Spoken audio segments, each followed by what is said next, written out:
வணக்கம் நண்பர்களே. கார்த்தி ரேவதி சீரியல் செம பரபரப்பாக போயிட்டு இருக்குன்னே சொல்லலாங்க. பரபரப்பான கட்டத்தில் அதிரடி திருப்பங்கனங்க பார்த்தோன்னா, நம்ம கார்த்தியை என் பொண்ணை கடத்தி வச்சுட்டான் இந்த டிரைவர் கார்த்தி அப்படின்னு கம்ப்ளைண்ட்டை கொடுத்து நம்ம போலீஸ் அதிகாரிகளையும் கைக்குள்ளே வச்சுட்டு நம்ம சாமுண்டேஸ்வரி கைது பண்ணி வைக்கிறாங்க நம்ம கார்த்தியை.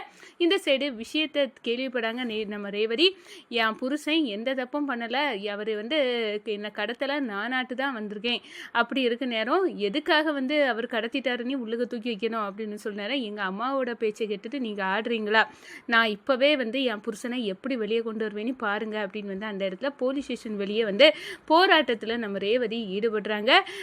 போலீஸ் அஜாரகம் ஒலிக அப்படின்னு சவுண்டு போடுறாங்க. இதை கேட்டதும் ஒரு மக்கள் எல்லாம் பார்க்குறாங்க, கார்த்தி தம்பியை உள்ளுக தூக்கி வச்சிருக்கா, அவருக்காக நம்ம குரல் கொடுக்கணும் அப்படின்னு நம்ம ரேவதி கூட சேர்ந்து ஏகப்பட்ட போராட்டமாக வெடிக்குது.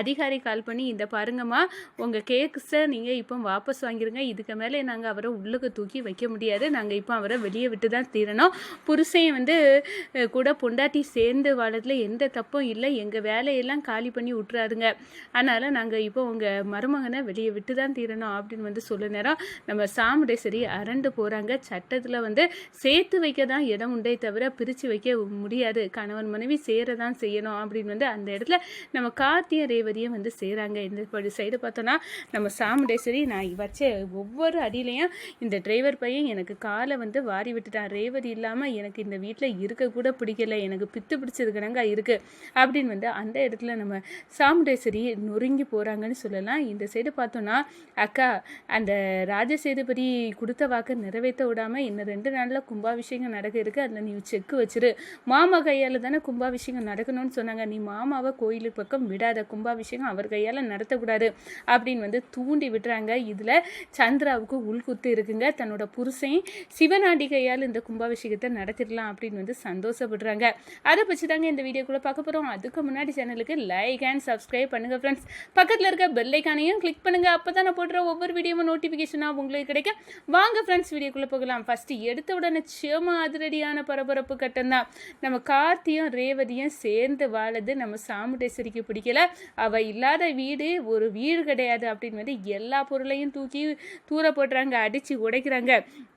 என்ன சாமுண்டேஸ்வரி பித்து பிடிச்சிருக்கணுங்க நிற்கிறா, உன் பொண்ணு இங்கே இருக்கிறது வரை அவளுக்கு அருமை தெரியலை, அவள் இல்லாத உடனே அவள் வேணும் இந்த வீட்டுக்கு அப்படின்னு சொல்கிறாள், அப்போ மாப்பிள்ளையோட வரட்டும், 2 பேரும் சேர்ந்து வாழட்டும் அப்படின்னு சொல்ல நேரம் அவன் இந்த வீட்டுக்கு வரக்கூடாது, என் மருமகனி அவனை நான் நினைக்கவே இல்லை, அந்த மாப்பிள்ளை எவ்வளோ நன்மை செய்திருக்காரு, அதெல்லாம் மறந்து இப்படி பேசுறிய, உன் நாக்கு கூசலை அப்படின்னு நம்ம ராஜராஜா கேட்க நேரம் நம்ம சாமுண்டேஸ்வரி, அது எல்லாம் எனக்கு ஒத்துக்க முடியாது, எனக்கு என் பொண்ணோட வாழ்க்கை தான் எனக்கு முக்கியம், அவன் கூட இருந்தால் என் பொண்ணால் சந்தோஷமாக இருக்க முடியாது, அவன் நம்ம எதிரி, பரம எதிரி அப்படின்னு கங்கணம் கட்டிகிட்டே நம்ம சாமுண்டேஸ்வரி இருக்காங்க. இதை பார்த்துக்கிட்டு நம்ம சந்திரா தூண்டி விடுறாங்க, அக்கா, உன் பொண்ணு தானே உன் வீட்டுக்கு வரணும், நான் சொல்லதை செய், என்ன சந்திரா செய்யணும், அவங்க 2 பேத்துக்கும் டைவர்ஸுக்கு அப்ளை பண்ணி அந்த பேப்பர் எவிடன்ஸ் எல்லாம் உன்கிட்ட இருக்குல்ல, கோர்ட்டில் கேஸ் நடந்துட்டு இருக்குது, ஆமாம், அப்போது நீ ஒரு வழி பண்ணு, அந்த கார்த்திக்கு எதிராக ஒரு கம்ப்ளைண்ட்டை கொடுத்துடலாம், அப்படின்னா என்ன கம்ப்ளைண்ட்டு, என் பொண்ணு ரேவதி அவன் கூட வாழ பிடிக்காமல் இருந்தால் அவளை கட்டாயப்படுத்தி கடத்தி கொண்டு போயிட்டான் கார்த்தி அப்படின்னு ஒரு கம்ப்ளைண்ட்டை எழுதி போடு.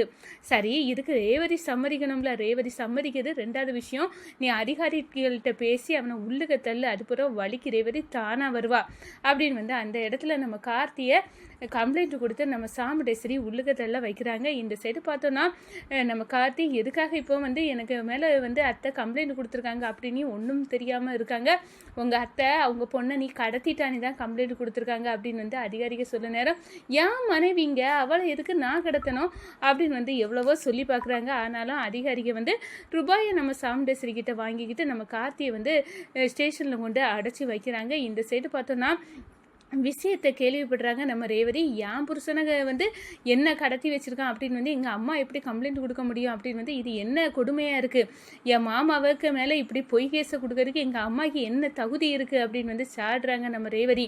ஒரு கட்டத்தில் சாமுண்டேஸ்வரிட்ட அம்மா என்ன நினச்சிக்கிட்டீங்க, என் புருஷனை எதுக்காக கைது பண்ண வச்சிங்க, அவர் என்ன தப்பு செய்தார், நானாக தானே அவர் கூட போய் சேர்ந்து வாழ போனேன் அப்படி இருக்க நேரம் எதுக்காகமா இந்த வேலையை பண்ணுறீங்க அப்படின்னு வந்து நம்ம சாமுண்டேஸ்வரி கிட்ட வந்து கேட்குறாங்க ரேவதி. இதை கேட்டோன்னோ நீ வந்து அவனை விட்டுக்கிட்டு இந்த வீட்டுக்கு வா, கம்ப்ளைண்ட்டை உடனே நான் வாபஸ் வாங்குறேன், அப்படி என்னால் என் புருஷனை விட்டுட்டு வர முடியாதுமா, நான் அவர் கூட சேர்ந்து தான் வாழ்வேன் அப்படின்னு வந்து அந்த இடத்துல நம்ம ரேவதி வந்து சாமுண்டேஸ்வரிட்ட ஃபைட் பண்ணுறாங்க. ஒரு கட்டத்தில் அம்மா உங்கள் பிடியை விட நான் எப்படி என் புருஷனை வெளியே கொண்டு வருவேன்னு எனக்கு தெரியும், நான் போராடுவேம்மா அப்படின்னு வந்து அந்த இடத்துல சொல்லிக்கிட்டு ஸ்டேஷனுக்கு போகிறாங்க. அதுக்கு வெளியே என் புருஷனை வந்து வெளியே விடது வரை நான் இங்கேருந்து போராடுவேன், என் புருஷனை மீட்டுக்கிட்டு தான் வருவேன் அப்படின்னு வந்து நம்ம ரேவதி அதுலேருந்து போராட ஆரம்பிச்சிட்டாங்க. போலீஸ் சஜாரகம் ஒழிக அப்படின்னு வந்து சவுண்டை போடுறாங்க. ஒரு கட்டத்தில் பார்த்தோன்னா நம்ம கார்த்தி தம்பியை கைது பண்ணி வச்சுருக்காங்க. அதுக்காக தான் அவங்க மனைவி ரேவதி வந்து களத்தில் இறங்கியிருக்காங்க. இது எல்லாம் சாமுண்டேஸ்வரியோட வேலை.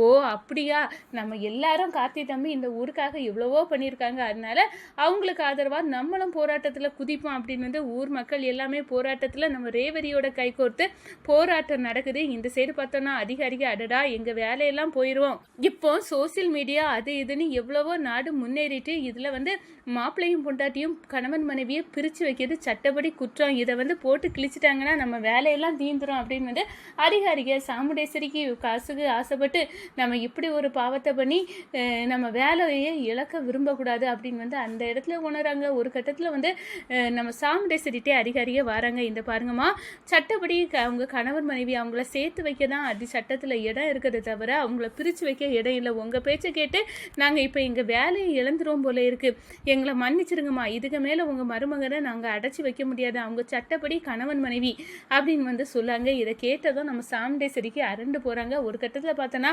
கார்த்தியை வந்து விடுதலை பண்ணிடுறாங்க. நம்ம ரேவதி வந்து கார்த்தியை கெட்டி பிடிச்சி, என் மாமா உங்களை விட்டு நான் வந்து விலக போகிறது இல்லை, எனக்காக இவ்வளோ போராட்டம் பண்ணி உங்கள் அம்மாவையே எதிர்த்துட்ட ரேவதி அப்படின்னு சொல்லிடுறோம்.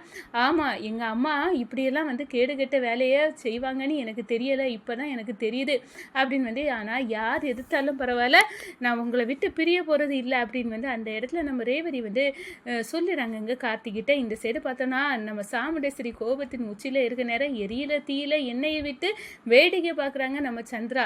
இந்த பாரக்கா நீ எதுக்காக இவ்வளோ கோபப்படுற, நம்ம கையில் தான் பகடக்கா இருக்க, என்ன பகடக்கா, கும்பாபிஷேகத்துக்கு ராஜசேதுபதி கையால் தானே வந்து ராஜசேதுபதி வாக்கு கொடுத்தாரு பஞ்சாயத்து கூட்டத்தில், நம்ம ராஜராஜ மாமா கையால் தானே கும்பாபிஷேகம் நடக்கணும்னு, அந்த கும்பாபிஷேகத்தை வந்து நடக்க விடாமல் தடுக்கணும்க்கா, அப்போ தான் அந்த ராஜசேதுபதி கொடுத்த வாக்கு நிறைவேற்ற முடியாமல் பஞ்சாயத்து கூட்டத்தில் சொன்ன மாதிரி கோயில் முன்னாடியே தூக்கில் தொங்குவான், இதுதான் நடக்கணும் அப்படின்னு வந்து அந்த இடத்துல சொல்லுறாங்க. இந்த சைடு பார்த்தோன்னா ஆமடி சந்திரா, இந்த டிரைவர் பயிலுக்கு இதுதான் நம்ம அடுத்த ஸ்டெப்பாக வைக்கணும், என் புருஷன் கையால் தானே கும்பாபிஷேகம் நடக்கணும், இவரை அனுப்புனா தானே நடக்கும் அப்படின்னு வந்து சொல்லாங்க. இந்த சைடு பார்த்தோன்னா சந்திராக்கு மனசில் என் புருஷன் அந்த சிவனாண்டி கையால் கும்பாபிஷேகத்தை நடத்திடணும், மாமா கண்டிப்பாக போகக்கூடாது, அக்கா போகையும் விடக்கூடாது, நான் வைக்க செக்கில் இந்த வசமாக வந்து இந்த கும்பாபிஷேகம் என் புருஷன் கையால் நடந்து ஊரில் பரிவட்டம் முதல் மரியாதை எல்லாமே என் புருஷனுக்கு கிடைக்கும் அப்படின்னு வந்து சந்தோஷப்பட ஆரம்பிச்சிட்டாங்க நம்ம சந்திரா.